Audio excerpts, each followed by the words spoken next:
Good morning class 7 computer का आगे हम पढ़ते हैं। हमने पढ़ा था input devices and output devices. Next topic है processing devices. What are processing devices? CPU, central processing unit, is also known as brain of a computer. Computer का जो सारा प्रोसेस होता है वो CPU के थ्रू होता है, इसीलिए उसको ब्रेन ऑफ द कंप्यूटर भी कहते हैं। It processes all the required calculations and processing of data into informations. It controls all input and output devices. The CPUs consist of three units: ALU, CU, and MU. ALU, CU, and MU. तो CPU का काम क्या है? Data processing करना है, input devices को control करना है, आउटपुट डिवाइसेस को कंट्रोल करना है। थ्री बेसिक हिस्सों में हमने, जैसे हमारा ब्रेन भी होता है ना, एक हम कहते हैं कॉन्शियस ब्रेन, इनकॉन्शियस ब्रेन्स, ठीक है। तो इस तरह से इस CPU भी तीन पार्ट्स में काम करता है: ALU, CU एंड MU। तो basic functions of the processing devices are, basic functions क्या?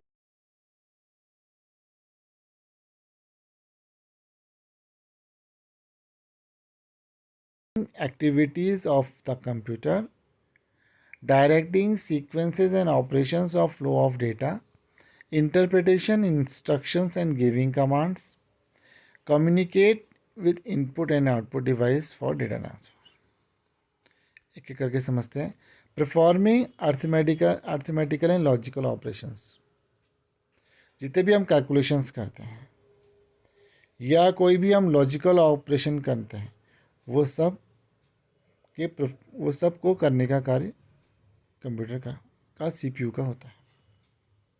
Maintaining order of regulation activity, हमने या कंप्यूटर को कमांड्स दिए, हमने कई सारे कमांड्स एक साथ दिए, तो उनके ऑर्डर को मेंटेन करना और उन एक्टिविटीज़ को रेगुलेट करना। सपोज़ हमने वर्ड फाइल पे भी क्लिक कर दिया, हमने नोटपैड फाइल पे भी क्लिक कर दिया, उसके अलावा हमने स्टार्ट पे भी क्लिक कर दिया, उसके अलावा हमने कंट्रोल-C भी कर दिया, कंट्रोल-V भी कर दिया, कई सारे एक्टिविटीज़ एक काम कर दिया, तो उनके ऑर्डर को मेंटेन करना। कभी कभी हम देखते हैं कि हमारा कंप्यूटर स्लो हो जाता है और हम बहुत सारे कमांड्स एक साथ दे देते हैं। जब कंप्यूटर स्लो होता है तो वो क्या करता है, सारे जितने भी आपने कमांड्स दिए उन सब कमांड्स को रिकॉर्ड कर देता है, फिर उनके बाद उनको रेगुलेट करता है और उस ऑर्डर पे उनको एग्जीक्यूट कर देता है। Directing sequencing of operation flow of data, sequence of operation उसी में आ गया, जिस सीक्वेंस में हमने ऑपरेट किया होगा उसी सीक्वेंस में उसको आउटपुट देगा, और डेटा का फ्लो किस तरह का होगा इसको कंट्रोल करेगा। Interpreting instructions and giving commands, instruction को इंटरप्रेटेट करना। मान लो आपने दबाया कंट्रोल-C, कंट्रोल+C दबाया, पहले तो वो इसको इंटरप्रेटेट करेगा कि क्या लिखा गया है। आपने कहा लिखा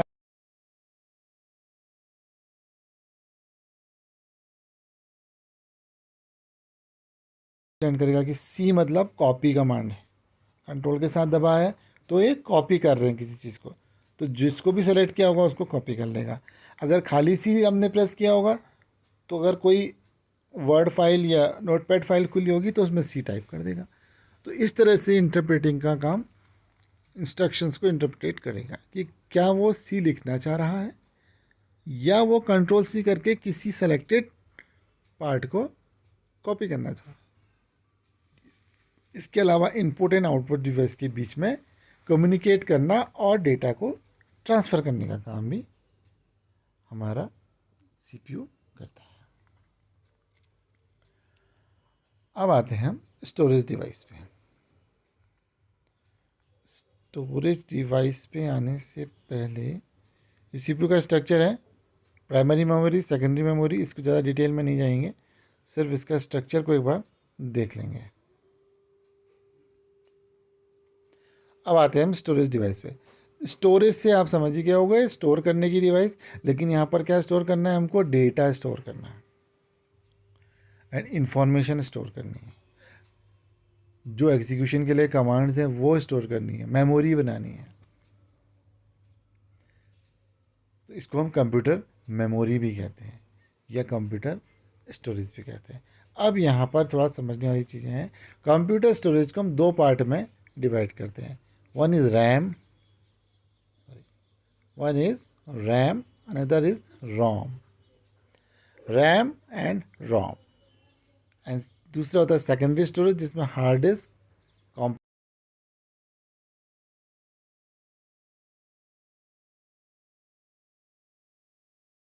एक्सटर्नल ड्राइव्स के अंदर आती है। हालांकि हार्ड डिस्क, रैम, रोम मिलते जुलते हैं, लेकिन आते ये एक्सटर्नल ड्राइव के अंदर ही है। प्राइमरी स्टोरेज डिवाइस में आते हैं रैम, रोम और cache memory, CACHE, cash. Data cache हो जाता है मेमोरी के अंदर। इसके बारे में हम बाद में पढ़ेंगे डिटेल में। फंक्शंस ऑफ प्राइमरी स्टोरेज में क्या होता है? होल्डिंग इनपुट डेटा और instruction until CPU is ready for processing. Data को टेम्परेरी एक तरह से होल्ड करते हैं, ठीक है। Holding the intermediate results. Intermediate results क्या होते हैं? कोई भी चीज़ को एग्जीक्यूट करने के लिए कुछ रिजल्ट्स ऐसे होते हैं जो इंटरमीडिएटली उसको स्टोर करने पड़ते हैं। जैसे फॉर एग्जांपल हमने कमांड लाइन में दिया है 2 × 3, आगे हम और इंस्ट्रक्शंस देने वाले हैं +8 सपोज। तो 2 × 3 कहाँ रहेगा? इंटरमीडिएट मेमोरी में रहेगा। इस तरह से हम इसको समझ सकते हैं, और फिर फाइनल रिजल्ट बाद में डिस्प्ले होगा। The size of primary storage affects the speed and accuracy of the program. All inputs and outputs are send through primary storage. तो सारे के सारे इनपुट्स और आउटपुट हमको प्राइमरी स्टोरेज के थ्रू आगे एग्जीक्यूट होते हैं। इसीलिए हम कहते हैं, जब हम कहते हैं ना हमारा मोबाइल स्लो हो गया है, जब हम बहुत हैवी काम करते हैं, तो क्या होता है कि जितना भी एग्जीक्यूशन होता है वो प्राइमरी स्टोरेज के थ्रू होता है। और प्राइमरी स्टोरेज में क्या यूज़ हो रही है? रैम यूज़ हो रही है। एक तो रोम है, रोम के अंदर तो फिक्स्ड इंस्ट्रक्शंस होते हैं, इसका नाम है रीड ओनली।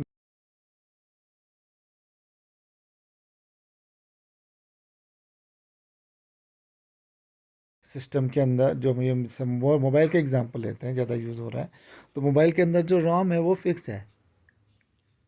लेकिन रैम क्या है? रैम का यूज़ क्या? रैम का यूज़ है कि जो भी आपका एग्जीक्यूशंस हो रहे हैं, जो भी आप सपोज आप गेम खेल रहे हैं, तो गेम लॉन्च होने से पहले जितने भी उसके इंस्ट्रक्शंस होंगे वो किसके थ्रू एग्जीक्यूट होंगे? रैम के थ्रू होंगे। Random access memory. अगर रैम कम होगी और आपका जो प्रोग्राम एग्जीक्यूट हो रहा है वो ज़्यादा होगा, तो क्या होगा? स्लो हो जाएगा या नहीं चलेगा। क्यों? क्योंकि उसको उतने इंस्ट्रक्शंस अपने में स्टोर करने इंटरमीडिएटली, और जब रिक्वायरमेंट है तब उसको उसको फैच करेगा वहाँ से। ये मेमोरी क्या है? ये रैंडम मेमोरीज। जितनी ज़रूरत है उतना इंस्ट्रक्शंस लेगा, ठीक है। तो सेकेंडरी स्टोरेज डिवाइसेस, ये तो हो गई प्राइमरी स्टोरेज डिवाइस। और जितने भी इनपुट आउटपुट कमांड्स हैं सब किसके थ्रू जाते हैं? प्राइमरी के थ्रू जाते हैं। तो सिस्टम की स्पीड को बढ़ाने के लिए रैम को, हायर रैम मतलब हो गया कि हायर आपका एग्जीक्यूशन होगा। हालांकि वो आपके प्रोसेसर के साथ कंपेटेबल भी होना चाहिए। दूसरी आती है हमारी secondary storage devices. Secondary storage devices में आते हैं hard disk, floppy disk, CD-ROM, DVD, USB flash drive, ठीक है, जिसको आप पेन ड्राइव्स भी कहते हैं, जिप ड्राइव्स, जिप डिस्क्स, इसके अलावा और भी बहुत सारे।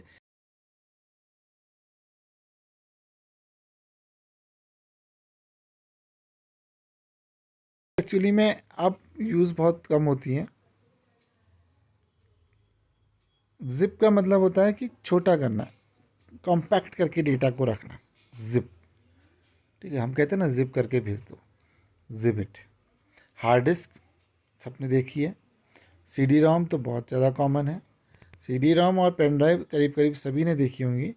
हार्ड डिस्क शायद किसी ने देखी होंगी, किसी ने नहीं भी देखी हो सकती है। हार्ड डिस्क भी दो तरह की होती हैं, एक सिस्टम के अंदर लगती है जो कि इंटरनल होती है, एक सिस्टम से बाहर भी यूज़ होती है जिसको हम एक्सटर्नल हार्ड डिस्क भी कहते हैं। फ्लॉपी डिस्क का यूज़ अब बहुत कम या नहीं होता है। अब किसी भी कंप्यूटर में फ्लॉपी स्लॉट नहीं रहता है, ये पहले यूज़ होता था। इसमें इसकी मेमोरी बहुत कम स्टोर होती थी, बहुत कम इसकी स्टोरेज होती है। तो ये है हमारे हार्ड डिस्क के बारे में कुछ बातें। अब हम नेक्स्ट टॉपिक पढ़ेंगे, सॉफ्टवेयर्स। What are software.